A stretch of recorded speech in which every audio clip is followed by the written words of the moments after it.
Hi everyone. आज हम लोग कवर करेंगे ओपन मार्केट इकोनॉमी। ठीक है, जो कि very very important for the UPSC examination. तो सबसे पहले हम लोग समझते हैं कि ओपन इकोनॉमी का मतलब क्या होता है। एक ओपन इकोनॉमी जो होता है एक ऐसा इकोनॉमी होता है जो कि इंटरेक्ट करता है with rest of the world through trade in goods and services, movement of capital, technology transfer, migration, remittances and financial transaction. ठीक है, अगर आप जो है ट्रेड करते हैं गुड्स या सर्विसेज का वर्ल्ड के दूसरे कंट्रीज के साथ, तो क्या होता है, तो मूवमेंट ऑफ कैपिटल होता है, या तो कैपिटल आपके कंट्री से दूसरे कैपिटल में जाएगा या फिर वहाँ से आपकी कंट्री में आएगा। फिर टेक्नोलॉजी का ट्रांसफ़र करते हैं, माइग्रेशन होता है, रेमिटेंसेस आते हैं, फिर financial transaction. So these all are the part of open economy. ठीक है, इंडिया की बात करें तो यह एक ओपन इकोनॉमी है, क्योंकि हम जो है क्रूड ऑयल इंपोर्ट्स करते हैं, एक्सपोर्ट करते हैं, क्या क्या, तो आईटी सर्विसेज करते हैं, हम एफडीआई रिसीव करते हैं, allows FPI borrows externally and trades globally. Okay, तो ये है। नाउ आप कंपेरिजन समझते हैं close economy versus open economy में। तो फॉरेन ट्रेड की बात किया जाए तो क्लोज इकोनॉमी में फॉरेन ट्रेड जो है अलाउड नहीं होता है, ओपन इकोनॉमी में ये अलाउड होता है। कैपिटल मूवमेंट यहाँ पे रिस्ट्रिक्टेड होता है, ऐसा नहीं है कि कैपिटल मूवमेंट नहीं हो सकता है, but there is a certain condition which are impose. यहाँ पे ओपन इकोनॉमी में ये परमिटेड होती है। एक्सचेंज रेट इम्पैक्ट में यहाँ पे देखते हैं तो क्लोज इकोनॉमी मिनिमल होता है, या फिर सिग्निफिकेंट होता है। एग्जांपल आपका हो गया क्लोज इकोनॉमी का नॉर्थ कोरिया पार्शियली है, और ओपन इकोनॉमी का आपका इंडिया हो गया। अब बात करते हैं बैलेंस ऑफ पेमेंट का। तो बैलेंस ऑफ पेमेंट क्या है, तो यह एक सिस्टमैटिक रिकॉर्ड है all the economic transaction between residents of a country and the rest of the world during a given period. अब कंपोनेंट्स की बात किया जाए बैलेंस ऑफ पेमेंट का, तो सबसे पहले हमारे पास होता है current account, then we have capital और फाइनेंशियल अकाउंट। उसके बाद तीसरा जो एरर्स एंड ओमिशंस होता है, और एक्सचेंज फॉरेक्स रिजर्व्स। नाउ बात करें करंट अकाउंट की, तो करंट अकाउंट जो होता है बहुत सारे चीज़ों से मिला हुआ होता है, जिसके हम कहते हैं कि export and imports of goods होता है। ठीक है, तो ट्रेड इन गुड्स होता है, देन ट्रेड इन सर्विसेज होता है, देन ट्रांसफर पेमेंट्स होते हैं। तो ट्रेड इन गुड्स में होता है export and imports of good, trade in services में होता है export and import of good services, then income receipts और पेमेंट्स होता है, देन ट्रांसफर एंड रेमिटेंसेस। अब इसको रिमेंबर कैसे करना है, याद कैसे रखना है, तो करेंट यहाँ पे दिख रहा है आपको, करेंट करेंट मतलब जो डेली बेसिस पे होता है। तो आपका export and imports of goods and services, ये दोनों जो होता है डेली बेसिस पे होता है। ठीक है, फिर आपका ट्रांसफ़र या फिर रेमिटांस वगैरह भी जो आता है वो डेली बेसिस पे होता है। बहुत सारे लोग विदेशों में भारत के रहते हैं जो हर दिन कुछ ना कुछ भेजते रहते हैं। ठीक है, तो रेमिटांस और फिर ट्रांसफ़र, और उसके बाद इनकम रिसीट्स वगैरह भी होता है, पेमेंट्स वगैरह भी डेली बेसिस पे होता है। तो ये करेंट अकाउंट का पार्ट है। नाउ मेजर कंपोनेंट्स की बात करें तो मर्चेंडाइज ट्रेड होता है, तो फिजिकल गुड्स का जो ट्रेड होता है उसको मर्चेंडाइज ट्रेड बोलते हैं। एग्जांपल हो गया, जैसे हम क्रूड ऑयल का इंपोर्ट्स करते हैं, इलेक्ट्रॉनिक्स का इंपोर्ट्स करते हैं, एंड फार्मा एक्सपोर्ट जो हमारे देश से होता है अमेरिका जैसे कंट्रीज़ में। उसके बाद सेकेंड होता है invisible trade. Invisible trade trade मतलब जो ऐसा ट्रेड जो कि intangible, kind of intangible things. Okay, तो आईटी सर्विसेज जो हमें विजुअल नहीं होती है, बैंकिंग सर्विसेज हो गया, टूरिज्म हो गया, शिपिंग हो गया, एंड रेमिटेंसेस। ठीक है, ये इंपॉर्टेंट है। इनविजिबल ट्रेड में क्या क्या आएगा, तो IT services, banking, tourism, shipping and remittances. Now India की बात करें तो इंडिया के पास जो है स्ट्रॉन्ग इनविजिबल अर्निंग्स आती है, क्योंकि हमारे पास जो है सबसे बड़ा जो है दुनिया का one of the biggest IT sector and the strongest IT sector in the world we have. Then in global Indian diaspora who are living outside India and they are sending lots of money to India. Okay, example हो गया Indian software companies earn dollars through export of IT services. सही बात है, जैसे आपका टाटा का टिस्क हो गया, उसके बाद हो गया विप्रो हो गया, ये सारी कंपनीज हैं। अब बात करते हैं ट्रेड बैलेंस की। सो ट्रेड बैलेंस कब होता है, तो ट्रेड बैलेंस होता है जब एक्सपोर्ट्स और जो आपका इम्पोर्ट्स है वो दोनों कैंसिल करके जीरो आ जाए। ठीक है, exports of goods minus imports of goods is equal to trade balance. Means trade balance zero होगा कब, कब बैलेंस होगा, जब एक्सपोर्ट ऑफ गुड्स जो होगा इम्पोर्ट्स के बराबर होगा। सो ये गलत है, यहाँ पे थोड़ा सा माइनस नहीं होगा बल्कि बराबर होगा। ठीक है, अब टाइप की बात करें तो ट्रेड सरप्लस होता है जब हमारा एक्सपोर्ट जो है ज़्यादा हो इम्पोर्ट्स की तुलना में। सरप्लस क्यों कहते हैं? क्योंकि आप जब भी एक्सपोर्ट करते हैं तो you are earning something from some countries, whereas whenever you are importing something, you are paying to those countries from where you are purchasing the commodities. Okay, so in case of exports, money is coming into the country, whereas in case of imports, money is going outside the country. So if there is a export is more than the import, which means that you are spending less than earning. Sorry, you are earning more and spending less, so that will be trade surplus. Okay, trade deficit क्या होता है? Just opposite to the trade surplus. यहाँ पे हमारा import ज़्यादा होगा, export कम होगा. India के बात किया जाए तो यहाँ पे हमारे पास ट्रेड सरप्लस होती है, क्योंकि हमारे यहाँ जो हाई क्रूड ऑयल इंपोर्ट्स होता है हमको पता है, उसके बाद गोल्ड इंपोर्ट्स होता है, इलेक्ट्रॉनिक का हम लोग इंपोर्ट्स करते हैं. So we are heavily dependent on all these things. Okay, so that is why the major thing, these are the major reasons for trade deficit of India. Okay, now बात करें current account deficit की बारे में. तो current account deficit कब होता है? जब आपका करेंट अकाउंट पेमेंट्स होता है, आपको ज़्यादा करनी होती है करेंट अकाउंट डिफिसिट से. करेंट अकाउंट पेमेंट्स मतलब हमको कितना पेमेंट करना है, ठीक है. और करेंट अकाउंट डिफिसिट मतलब हमारे पास पेमेंट कितना आ रहा है. अब पॉज क्या होगा करेंट अकाउंट डेफिसिट इंडिया में? तो क्रूड ऑयल इंपोर्ट्स हमारे पास है, गोल्ड इंपोर्ट्स हम लोग करते हैं. उसके बाद हमारा एक्सपोर्ट्स जो है, एक्सपोर्ट्स जो है that is very very big. And high import dependence, we are highly dependent on importing things. Now let us understand effects of the high CAD, current account deficit. So अगर जब भी हमारा high current account deficit होता है तो क्या होता है? तो इसका असर, सबसे बुरा असर जो होता है रूपी पे होता है. तो rupee depreciate. Okay, then external vulnerability. Okay, because we are dependent heavily on the on purchasing things from other country, that is import. So we will be having external shocks as well if there is a shocks in the world. Okay, foreign reserve pressure and inflationary tendencies. Positive side, so moderate CAD may indicate a strong domestic demand and high investment activity. Now current Indian context में बात करें अगर CAD की, तो important trends की बात करें तो सबसे पहले आता है कि क्रूड ऑयल के बारे में. ठीक है, just I think now it is good.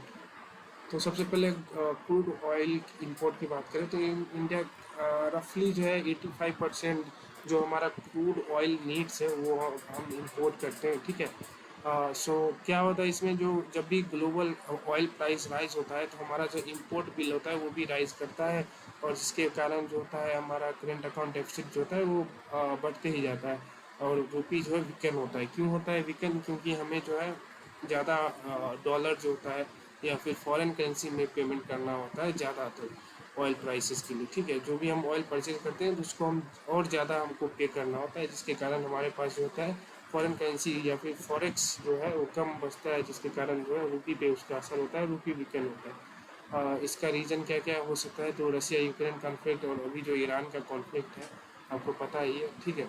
And service export question, India's IT exports and remittances help reduce cash pressure. Okay, now बात करें कैपिटल अकाउंट या फिर फाइनेंशियल अकाउंट की, तो इसमें क्या क्या, इसका क्या क्या कंपोनेंट्स है? तो पहले तो आपका इन्वेस्टमेंट होता है. तो इन्वेस्टमेंट दो प्रकार का होता है, foreign investment and foreign portfolio investment. Okay, that is also the part of capital account. Then external borrowing, whatever borrowing the financial institutions of a country does with foreign countries is known as the external borrowing. Then banking capital, then NRI deposits. Main components की बात करें, सबसे पहले तो foreign direct investment आता है हमारे पास. तो ये क्या है? यह एक लॉन्ग टर्म इन्वेस्टमेंट है इन प्रोडक्टिव एसेट्स. एग्जांपल है Tesla manufacturing investment, semiconductor plants, apples suppliers investing in India. इसके क्या कैरेक्टरिस्टिक्स क्या क्या होता है फॉरेन डायरेक्ट इन्वेस्टमेंट के? सो ये लॉन्ग टर्म होता है सबसे पहले, और ये कंपेरेटिवली स्टेबल होता है, generates employment and transfer technology. वेराज foreign portfolio investment की बात करें तो ये जो होता है इन्वेस्टमेंट किस में होता है? तो शेयर्स में होता है. ठीक है, आप शेयर्स में इन्वेस्टमेंट करते हैं, बॉन्ड्स में करते हैं, सिक्योरिटीज़ में करते हैं. ठीक है, तो शेयर्स में करते हैं, बॉन्ड्स में करते हैं, सिक्योरिटीज़ में करते हैं. या शॉर्ट टर्म होता है, वॉलेटाइल होता है, sensitive to global interest rates. Example क्या है, तो US federal reserve increases interest rates, तो एफपीआई में लीव इंडिया। ओके, अगर यूएस का जो फेडरल रिजर्व है वहाँ पे अगर इंटरेस्ट रेट इंक्रीज करता है तो क्या करेगा, तो एफपीआई जो है इंडिया से मनी ले लेके भागने लगेगा। ठीक है, तो that is what is happening right now. Okay, now let us understand the difference between FDI and FPI. Okay, let me just zoom out. Yes, so nature की बात करें तो एफडीआई, सबसे पहले तो एफडीआई जो है लॉन्ग टर्म इन्वेस्टमेंट होता है, एफपीआई जो है शॉर्ट टर्म इन्वेस्टमेंट। तो कंट्रोल की बात करें तो एफडीआई में मैनेजमेंट कंट्रोल पॉसिबल होता है, एफपीआई में no management control. FDI comparatively stable होता है, ये जो है वॉलेटाइल होता है। एफडीआई जो प्रोडक्टिव कैपेसिटी होता है, ये फाइनेंशियल मार्केट लिक्विडिटी को दिखाता है। अब बात करें foreign exchange reserve, that is forex की, तो हाँ, तो हमारे पास एग्जांपल्स आते हैं, हमारे पास US dollar, euro, yen and pound sterling. ठीक है, ये सारी चीज़ें जो है इसमें हम फॉरेक्स रखते हैं। तो यूएस डॉलर में आता है, यूरो में आता है, येन में आता है, pound sterling. It means that these things are accepted in the international market as money of exchange. Okay. Now exchange rate की बात करें तो exchange rate क्या होता है, तो price of one currency in terms of another. Example, one US dollar is rupees 84. So that is the exchange rate. Now types of exchange rate. So fixed exchange rate होता है, इसमें क्या होता है, गवर्नमेंट एंड सेंट्रल बैंक जो होता है वो फिक्स करते हैं एक्सचेंज रेट को। एडवांटेज इससे क्या होता है, स्टेबिलिटी आती है, प्रिडिक्टेबिलिटी आती है। डिसएडवांटेज होता है, requires huge reserve, difficult during crisis. थोड़ा हम तेज़ी में करेंगे क्योंकि ये सब इम्पोर्टेंट इतना नहीं है। ठीक है, floating exchange rate determined by market demand and supply. Manage float, India is the example, India follows manage floating exchange rate. RBI intervenes occasionally to reduce excessive volatility. Now let us understand the very important thing, that is appreciation versus depreciation. Now what is the appreciation? So appreciation is when value of rupee rises with respect to dollar. So example, you have, if $1 earlier used to be 80 rupees, now it has become 75 rupees. So what has happened, the value of rupee has dropped, sorry, the value of rupee has risen, okay, with respect to US dollar. So effect इसका क्या पड़ेगा, तो import जो होता है वो cheaper बन जाएगा, क्योंकि आप जो है 80 रुपये में देकर $1 का सामान खरीद पाते थे पहले। आपको जो है $1 का ही सामान मिलेगा कितना रुपये में, 75 रुपये में, यानी कि 5 रुपये आपके बच गए। सो इसका मतलब क्या है, इम्पोर्ट जो होता है चीपर हो गया, एक्सपोर्ट जो होता है लेस कॉम्पिटिटिव हो जाता है, क्योंकि हमें जो है पहले जो है विदेश के जो लोग आते थे $1 दे के 80 रुपये का सामान खरीद ले जाते थे, अब उनको जो है 75 रुपये का ही सामान मिल गया, यानी कि 5 रुपये उनका नुकसान हो गया।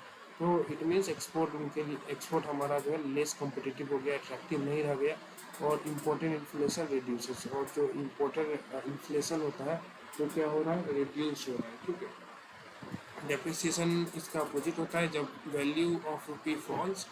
तो earlier $1 use to be 75 rupees, now because of the depreciation it has become 85 rupees. Okay, यहाँ पर हम क्या देखते हैं कि रुपी का जो वैल्यू है वो ड्रॉप हो गया, पहले 75 रुपये का था, अब जो है 85 पैसे का, 85 रुपये का हो गया। तो यहाँ पे क्या होगा, export become competitive. Why, because पहले हमें जो होता है 75 रुपये हम देते थे, तब $1 का सामान मिलता था। ठीक है, अब जो हमें 85, सॉरी, पहले जो फॉरेनर कोई इंडिया से कोई भी सामान खरीदता था उसको $1 दे, वो $1 देता था तो उसको 75 रुपये का ही सामान मिलता था, 75 रुपये का। अब उसको $1 देने 85 रुपये का सामान मिले, यानी कि 10 रुपये का उसको बेनिफिट हो रहा है। यानी कि हमारे लिए एक्सपोर्ट जो है वो कॉम्पिटिटिव हो गया है, वो इम्पोर्ट से हमारे लिए कॉस्टली हो जाएगा। Important inflation rises and oil bill जो है वो भी राइज करेगा because of depreciation. Now currency devaluation versus depreciation की बात करें तो डिवैल्यूएशन क्या होता है, फिक्स्ड एक्सचेंज रेट होता है, ये गवर्नमेंट एक्शन के द्वारा होता है। डिप्रिसिएशन जो होता है फ्लोटिंग एक्सचेंज रेट में होता है, मार्केट ड्रिवन होता है। अब मार्केट ड्रिवन मतलब जैसे कि एफपीआई वगैरह जो है, अगर बहुत ज़्यादा amount of money they are pulling out of India then there will be depreciation of rupee. ठीक है, ये सारी चीज़ें होती हैं। उसके बाद बात करें फॉरेन एक्सचेंज रिजर्व की, तो forex reserves are external assets held by RBI. Forex क्या है, तो फॉरेक्स रिजर्व्स क्या है, तो these are the external assets which are held by RBI. Components की बात करें तो फॉरेन करेंसी एसेट्स है, ठीक है, गोल्ड रिजर्व है, एसडीआर है, आईएमएफ रिजर्व पोजीशन है। ठीक है। तो फॉरेक्स रिजर्व क्या है, तो दी जाता है external assets held by RBI. Components की बात करें यानी कि क्या क्या चीज़ें हैं जो कि फॉरेक्स का काम करती है इंडिया में, तो आपका है foreign currency assets. Foreign currency assets like euro is there, dollar is there, pound sterling is there, yuan is there, then gold reserves. Okay, gold reserve, then you have SDRs, then you have IMF reserve position, okay, which is called as strange. Now importance of forex का क्या क्या importance है, so it helps in manage currency volatility. Currency volatility जो भी होती है उसको manage करने के लिए फॉरेक्स रिजर्व का होना बहुत ज़्यादा इंपॉर्टेंट होता है। लाइक अभी हमारा इंडिया के केस में क्या हो रहा है, to depreciation of money is happening, so if we have more and more forex, then depreciation of money will be controlled. How? RBI will sell the foreign currency or the forex or the dollar into the market, and it will absorb the rupee. Okay, that is how that depreciation of money to some extent will be controlled. Okay, provides import cover. Yes, provide, आपको अगर import लेना है तो आपके पास forex होना ज़रूरी है, तभी आप इंपोर्ट कर सकते हैं with most of the countries. Okay, there is only 2 or 3 countries with whom India can actually import in rupee. Improves investor confidence. Yes, आपके पास ज़्यादा फॉरेक्स रहेगा तो इन्वेस्टर्स भी आएंगे। Helps during BOP crisis, supports external stability. India has among the world's largest forex reserve. Now अब बात करें special drawing rights के बारे में। So SDR is an international reserve assets created by the entity organization International Monetary Fund, Washington DC. It is not a currency used for international liquidity support, reserve management. Okay, now convertibility of currency की बात करें तो current account कंटेबिलिटी क्या होता है, ये जो है freedom to convert currency for travel के लिए, ट्रेड के लिए, एजुकेशन के लिए, सर्विसेज के लिए इंडिया का जो है फुल करेंट अकाउंट कन्वर्टेबिलिटी है। कैपिटल अकाउंट कन्वर्टेबिलिटी क्या होता है, freedom for unrestricted capital movement. India has partial capital account convertibility reason, full convertibility में increase vulnerability to financial crisis. Now let us talk about the BOP crisis. So BOP crisis occurs when country cannot meet external payment obligation. BOP crisis कब होगी, जब एक country जो है external payment obligation यानी कि उसने जो भी लोन लिया है उसको जो भी रीपेमेंट करना है उस लोन का, उसका जो है वो उसको जो है वो मतलब दे नहीं पाएगी, unable to meet the requirement of paying the loans. Okay, so that is what is known as the BOP crisis. So country cannot meet external payment obligation. India's 1991 BOP crisis causes Gulf War, oil shock, high fiscal deficit, weak export, low forex reserve. India had forex reserves sufficient for only a few weeks of imports. Now reforms, उसके बाद कुछ reforms introduce किए गए थे जिसमें से LPG reforms है, liberalisation, privatisation and globalisation. उसके बाद रूपी डिवैल्यूएशन किया गया था।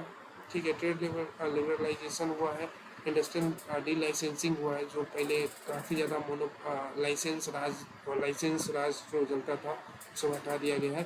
नाउ बात करते हैं tariffs and non tariffs barriers. जब भी टैरिफ्स होता है, टैरिफ मतलब क्या होता है, tax on imports. Okay, like India is importing something from other countries, so what will government do? Some tariff will be imposed, so it will result into protection of domestic industries, and it will make imports costly, can improve trade balance.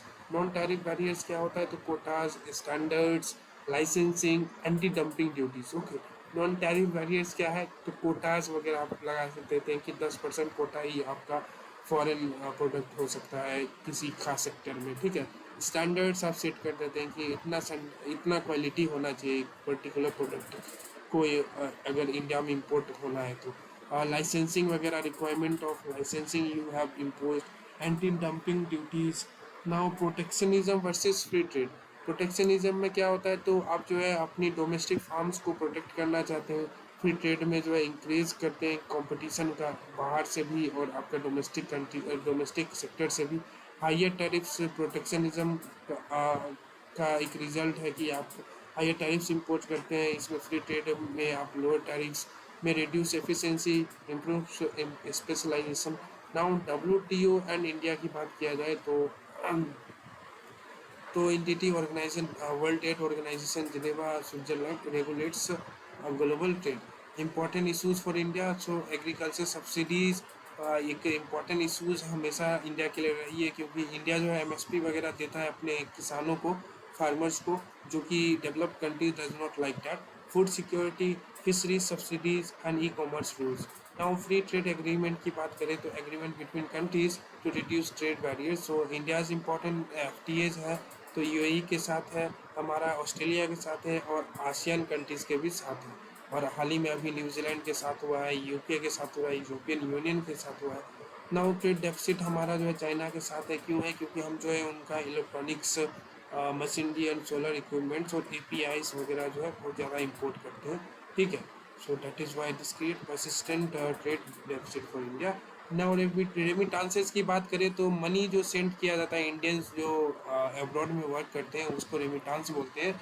And India is among the largest remittance recipients globally. Major sources क्या क्या है तो remittance का? So the Gulf countries है, USA है and UK. Importance क्या है? Supports करता है करेंट अकाउंट डेफिसिट का, raises household income and stabilizes forex earnings. Now external commercial borrowings क्या है तो loans जो taken by Indian firms from foreign lenders। तो जो भी इंडियन फार्म्स है, इंडियन कॉरपोरेट हो गए या फिर इंडियन फाइनेंशियल इंस्टीट्यूशंस हो गए, वो जो भी लोन वगैरह लेते हैं फॉरेन लेंडर्स से, उनको जो है एक्सटर्नल कमर्शियल बोरोइंग कहते हैं। इसका एडवांटेज क्या आता है? Access to cheaper capital, risk exchange rate risk and external debt water. External debt की बात करें, debt on to owed, debt owed to foreign lenders, जो भी हमें डेट जो है फॉरेन लेंडर्स को देना होता है उसको जो एक्सटर्नल डेट कहते हैं। टाइप्स, इसमें बहुत सारे टाइप्स होते हैं। सॉवरेन डेट होता है, कॉर्पोरेट एक्सटर्नल डेट होता है, मल्टीलैटरल लोन्स होता है। High external debt can create vulnerability if rupee depreciate sharply. Now hot money की बात करें तो short terms speculative capital flow होता है। कैरेक्टरिस्टिक्स क्या होता है इसका? Rapid entry and exit, high volatility and often linked with FPS.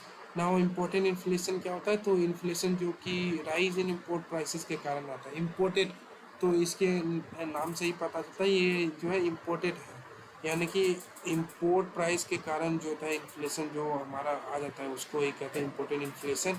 So crude oil price rise अभी हो रहा है क्योंकि ईरान वॉर चल रहा है इसलिए। Fertiliser imports, okay, edible oil imports depreciation will be aggravates imported inflation. Now twin deficit hypothesis, तो ट्विन डेफिसिट हाइपोथेसिस क्या है तो ये जो है रिफर करता है कि फिजिकल डेफिसिट भी आपके पास है और आपका करेंट अकाउंट डेफिसिट पे। So this is known as twin deficit hypothesis. So high fiscal deficit में increase imports and worsen cap. Okay, now Marshall Lerner condition की बात करें तो currency depreciation improves trade balance only if sum of export and import demand elasticities is more than one. Okay. Now J curve effect. So immediately after currency depreciation, trade balance may worsen first then improve later. Reason क्या होता है इसका? Import contracts and demand adjust slowly. अब capital flight की बारे में बात करते हैं, ये बहुत ज़्यादा important है। तो लार्ज स्केल मूवमेंट जो कैपिटल का होता है out of a country, that is known as capital flight.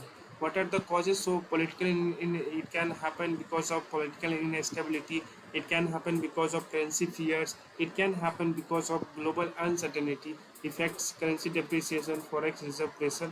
Now rupee internationalization. So what is the objective? So increase use of Indian rupee in international trade. Benefits: reduce dollar dependence, lower exchange risk, a greater global role for India. Recent steps in RBI allowed invoicing and settlement of international trade in rupees. So many countries has already started accepting Indian rupee for the trade settlement with India, like UAE is there, Russia is there. Now de-dollarization, so reducing dependence on US dollar in global trade. Countries increasingly using local currency trade, bilateral settlement mechanism. India has promoted rupee settlement with several countries. So आपके पास BRICS भी इसमें major role अदा करी है D dollarisation में। Currency swap agreements क्या होता है तो एग्रीमेंट होता है ये दो कंट्रीज के बीच होता है to exchange the currencies. Benefits क्या होता है? लिक्विडिटी सपोर्ट मिलता है, इससे ट्रेड फैसिलिटेशन होता है, फाइनेंशियल स्टेबिलिटी आती है। सॉवरेन वेल्थ फंड्स, सो ये जो है स्टेट ऑन इन्वेस्टमेंट फंड्स है। एग्जांपल है Abu Dhabi investment authority, Norway sovereign fund, they invest globally including in India. IMF and India की बात करें तो ये जो है एंटिटी होता है, फंक्शन क्या है तो बैलेंस ऑफ पेमेंट सपोर्ट करता है, ग्लोबल मॉनिटरी कोऑपरेशन करता है, फाइनेंशियल सर्विलेंस रखता है। India borrowed IMF assistance during 1991 crisis. World bank and India की बात करें तो देखते हैं तो ये जो है सपोर्ट करता है इंफ्रास्ट्रक्चर के लिए, आपको लोन प्रोवाइड करता है, पॉवर्टी रिडक्शन के लिए, social development. I hope now these things must be clear. So I have prepared all these things. I have covered all these things, all core concepts, and we have also study about the current Indian economic developments, example and applications, CAD, BOP, Forex, FDI or FPI, exchange rate, rupee internationalization, IMF, WTO, SDR, PLI, semiconductor mission, US federal impact, US traps and pullings oriented points. So I hope this video must be very helpful for you. Thank you very much.